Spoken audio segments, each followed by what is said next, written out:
Salve, nação Smart Hosts! Hoje eu estou aqui nessa tarde com o Joel Coutinho, que é um grande amigo meu, um parceiro aí do ramo de investimentos imobiliários, e vai ser uma verdadeira aula e tenho certeza que muito bom humor, que são típicos aqui do Joel. Joel, muito obrigado por você estar aqui, muito boa tarde para você. Boa tarde, agradeço aí a oportunidade. Isso aí, Joel. Obrigado mesmo por você ter aceito esse convite. Tenho certeza que vai ser muito produtivo, muito interessante para alguns dos nossos anfitriões e investidores que nos acompanham aqui no podcast, nas redes sociais, e que às vezes ficam em dúvida: devo entrar no Airbnb? Não devo? Qual é a diferença do aluguel de temporada para o aluguel tradicional? E contar a sua experiência, a sua trajetória, tenho certeza que vai ser bem interessante para toda a nossa audiência. Joel, conta um pouquinho aí como você começou nesse universo do aluguel de curta temporada, você já investia em investimento em imóveis para locação, como que é? Conta um pouquinho da sua história aí para a galera te conhecer. Eu sempre fui investidor em imóveis, eu sempre comprei muitos imóveis, ou residenciais, ou comerciais, mas eu nunca tinha me aventurado nos flats, até que me foi ofertado e eu comecei a entrar nesse ramo. Futuramente, eu trabalhava inicialmente com aluguel em imobiliárias, isso não me dava um rendimento interessante. Aí eu passei a alugar diretamente com valores anuais, né? Mas também não me atendia, porque não remunerava o meu capital como eu gostaria que fosse remunerado. Aí comecei a estudar o Airbnb, comecei a ter algumas informações e acabei migrando para o Airbnb e comecei a vender as outras unidades residenciais ou comerciais que não atendiam esse perfil e fui migrando meus imóveis para os imóveis que tinham características de Airbnb. Por que imóveis características de Airbnb? Moramos em Brasília e Brasília tem uma característica própria de ser setorizada. Então, isso acaba você direcionando para alguns tipos de imóveis, como os flats, né? Então, Brasília tem uma cidade diferente. Eu moro em Brasília, hoje eu sou super host no Airbnb. Tenho alguns imóveis aqui direcionados para essa finalidade. O Airbnb ele produz uma rentabilidade muito maior do que a locação anual de um imóvel comercial ou residencial, e com fluxo crescente financeiramente. Então, passou a ser mais interessante ter como objetivo a compra de imóveis de locação Airbnb do que imóveis para mera locação comercial ou residencial. Entendi. Joel, antes da gente aí, eu tenho algumas perguntas para fazer sobre essa sua experiência, mas até para as pessoas de conhecerem, eu sei que você já empreendia em outros mercados. Eu lembro uma frase marcante que um dia você falou para mim, falou: "Não, Baixo, isso aí eu não fico bravo não. A única coisa que me deixa bravo ou que pode fazer você perder minha amizade é se você me convidar para ser sócio num restaurante." Você já Já tive trabalhou? restaurante. Conta um pouquinho aí como foi sua navegação aí pelo universo do Olha, empreendedorismo. nós sempre tentamos pegar a cauda do cometa, né? Uhum. E teve uma vez que me foi ofertado uma franquia de comida mexicana, que eu gosto muito, mas não é o perfil da cidade. Eu trouxe a franquia e tive muito trabalho e pouco dinheiro. Não é uma coisa muito agradável você ter muito trabalho e pouco dinheiro. Não que restaurante não te possa te proporcionar, pode, mas tem que ter muito perfil do empreendedor, ter um vínculo com isso. Como sempre eu tive perfil, sempre eu fiz negócio desde os 18 anos com imóveis, eu voltei para aquilo que eu realmente conheço e domino. Não adianta tentar fazer aquilo que você não conhece, ou você estuda muito para se tornar bom naquele assunto, ou você vai acabar sofrendo consequências não muito agradáveis economicamente, né? Imagino. Tem até uma frase aí de um conhecido, não vou citar para preservar, ele não tem autorização, mas ele, num encontro de mentoria, ele falou o seguinte: ele falou que tem muito investidor que entra no mercado de alimentação, compra uma franquia, achando que está comprando um investimento, que é investimento Sim. financeiro. Mas ele falou algo que ficou marcado. Ele falou assim: Só que eles esquecem que eles estão comprando um restaurante, que eles vão ter que Exato, vender comida. E eu exatamente. já, muitas vezes, já também pensei em abrir a franquia de alimentação, mas é aquele negócio, né? Aquele ritmo de... Eu sei que meus pais tiveram quando eu ainda era muito pequeno, tinha, e aquele ritmo de ceasa às 5 da manhã, para Olha, ter... eu considero o Difícil, né? dono de um restaurante, um dono de bar, na minha visão, um herói. É. E assim, eu tenho o maior respeito porque realmente são pessoas que trabalham muito, muito, muito, muito, muito. E se ganham muito, é porque trabalham muito. Eu acho que o capital, a pessoa que trabalha, ela tem direito a ser bem remunerada. Agora, a minha experiência sempre foi com imóveis. Então, eu desvirtuei e não foi muito interessante. Quem tem expertise num setor, se ele sai pulando de galho em galho, ele acaba não encontrando o suporte necessário. Nesse ponto, aí já indo para o Airbnb, ele te dá um suporte muito interessante, até mesmo se você é um cara novato no procedimento hoteleiro, né? O Airbnb tem essa grande vantagem. Você não compra uma franquia e você tem um suporte, que eu acho muito bom. Todas as vezes que eu precisei do Airbnb, a título de orientação, eu sempre fui muito bem atendido, muito bem encaminhado os assuntos. Então, assim, a pessoa às vezes não tem uma experiência no ramo hoteleiro. Aí ela fica preocupada, eu vou para o Airbnb, eu acho que é uma tentativa. Precisa estudar um pouco? Precisa estudar. Nada cai do seu colo de graça, sem nenhum trabalho. Você precisa estudar, precisa pesquisar, precisa se informar, precisa melhorar seus conhecimentos.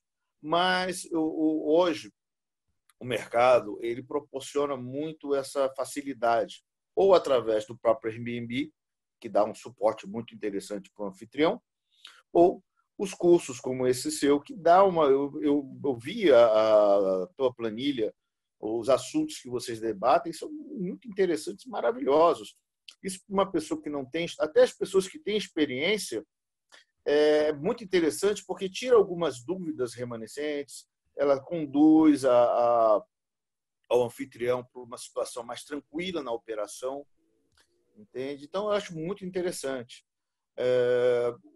A outra parte que eu tinha muito conhecimento era da compra e venda. Então, isso agregou meu conhecimento de compra e venda de imóveis com o sistema de anfitrião do Airbnb. Legal. Outro dia eu estava fazendo uma pesquisa nos meus stories, né? Que a gente às vezes lança uma pesquisa lá no Instagram para conversar, para pedir. As pessoas têm perguntas e dúvidas, e várias pessoas trataram manifestaram interesse em conhecer mais sobre investimentos imobiliários, e algumas pessoas que já investiam, que faziam parte da nossa audiência, investiam em flats. E me perguntaram, fizeram perguntas específicas a respeito do aluguel de flats. E eu queria ouvir de você, como é que você vê o investimento tradicional em flats, a ideia de pool hoteleiro, enfim, como é que você enxerga Olha, o mercado de flats de uma maneira geral, assim? o mercado de flats ele sempre foi muito demonizado, né? Por conta da taxa condominial. Sempre foi muito falado e as pessoas não entravam porque eu ouvi dizer de um amigo que era ruim. Como eu ouvi dizer, eu não entro. Isso é um erro. A gente tem que pesquisar aquele assunto e tirar os demônios que inventam, que criam, né? Sim. Então, por exemplo, Os mitos, né? os mitos, criam-se os mitos muito interessantes. Eu estou muito satisfeito, tá, com esse investimento. Agora, é importante, quando você for trabalhar com flats, você ver o público que você quer direcionar o seu produto. Não adianta nada você comprar um flat mal localizado. É como se você fosse comprar uma sala mal localizada, um apartamento mal localizado. Você tem que pesquisar a localização, tem que pesquisar qual é a sua clientela para quem você vai ofertar o produto. Você tem que ver o custo operacional dessa unidade. Você tem que ver o custo que você vai bancar, entende? Todo corretor fala para você que está muito barato. É você que está comprando, ele não está comprando. Então, é muito importante você ver esse ângulo, porque você é um investidor. O dinheiro que você está botando ali, se você comprou mal, Não adianta você botar a diária mais alta possível, que você não vai conseguir a rentabilidade. E sem falar que se você botar muito alta, aí mesmo que você não vai ter rentabilidade, porque a clientela não vai aceitar pagar um valor muito fora do mercado. Por isso a pesquisar o valor da taxa condominial e o que está incluso na taxa condominial. É muito importante. Com certeza. A limpeza, não sei, a troca de roupa de cama, a lavanderia, a TV a cabo, tudo isso tem que ser analisado. É um investimento, certo? Investimento, nós devemos sempre analisar. Se você vai comprar um imóvel para morar, é uma outra coisa, é o sentimento. Se você vai comprar um imóvel como investimento, é a razão. Você tem que ligar e anotar todos os valores, todos os seus custos e ver como é que se encaixa. E o perfil do seu cliente. Por exemplo, nós moramos em Brasília, nós temos um perfil de clientela onde nós temos somente 11 meses por ano. 15 de dezembro a 15 de janeiro não há um faturamento expressivo, muito ruim, porque é um período de férias, as pessoas vão de férias para a praia. É a mesma coisa, as pessoas de praia, elas têm um período, quando chove, não há clientela. Então, nós temos que trabalhar direcionado para o nosso público. Há um segmento interessante fora de Brasília, porque Brasília é setorizado, então não se encaixa bem, mas nas outras grandes capitais, você tem flats perto de hospitais, que aí é direcionado para aquele público que vai fazer um tratamento, vai visitar um parente doente, enfim. Então, é uma análise que tem que ser feita cuidadosamente pelo investidor, na compra, no custo e na manutenção do imóvel para finalizar a compra, né? Exato. Inclusive, me perguntaram, né, sobre rentabilidade, né? E rentabilidade é um assunto... você pode tentar buscar a simplicidade, né, para você ter alguns indicadores para a sua tomada de decisão, mas ele não é um assunto simples, né? Ele tem variadas vertentes. Então, por exemplo, o retorno que você tem, a taxa de rentabilidade sobre o valor atual do imóvel é uma coisa. O retorno sobre o investimento que você fez quando você comprou o imóvel é diferente. Então, por exemplo, tem situações que, inclusive, isso é algo muito interessante que eu li, né? Às vezes você comprou um imóvel muito bem. Legal. Então, o imóvel valia 300 e você comprou por 200. E aí você começa a obter, sei lá, vamos dizer, um aluguel, vamos nem esquecer o Airbnb, de R$2.000. Então, ok, sobre o investimento, quando você comprou ele, você está ganhando 1%. Ok, então, realmente é um bom investimento. Você pagou 200, está tirando 2.000, ok. Só que digamos que esse seu imóvel vale, na verdade, porque você fez uma excelente compra, ele vale 300 mil.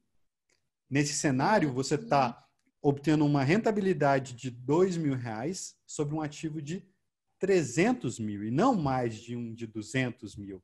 Então, aquela rentabilidade que você tinha quando você comprou o imóvel, uma vez que o imóvel teve uma valorização, ela hoje em dia já é diferente. Então, talvez vale mais a pena você vender esse imóvel e partir para um outro investimento que você consiga 1%. Então, são variáveis que afetam as suas decisões e que você tem que constantemente reavaliar, porque eventualmente no momento da compra fazia sentido, mas depois de 2, 3 anos vale a pena você migrar para um outro tipo de investimento, você refazer a sua análise. Então, assim, requer constante reanálise.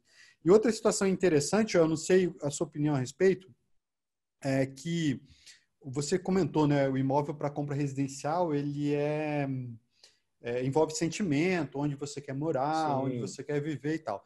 E no mercado de flats, por ser um mercado onde tem muito investidor, ele tem um comportamento diferente do mercado residencial. Total.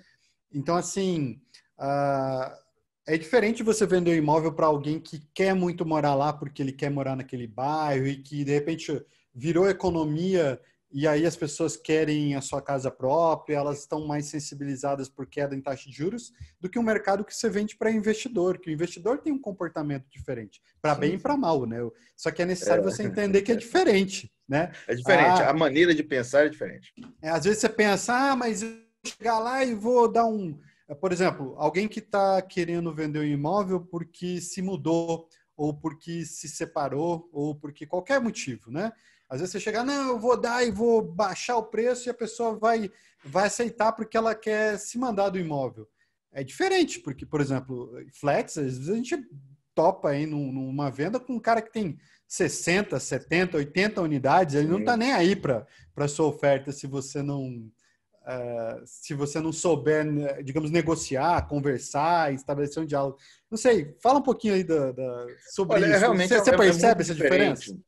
É muito diferente. Veja bem, você vai comprar um apartamento porque é perto da casa dos seus pais, é perto do colégio que você estudou, é uma outra situação.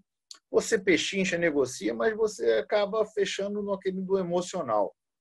Já o flat, que é um investimento, você vai pela racionalidade. Eu não vou pagar num flat 500 mil se eu vou conseguir uma rentabilidade de R$ 2.000 nele. Ele pode ser a coisa mais linda do mundo, mas não vai preencher o meu bolso. O apartamento residencial ele vai preencher o seu coração.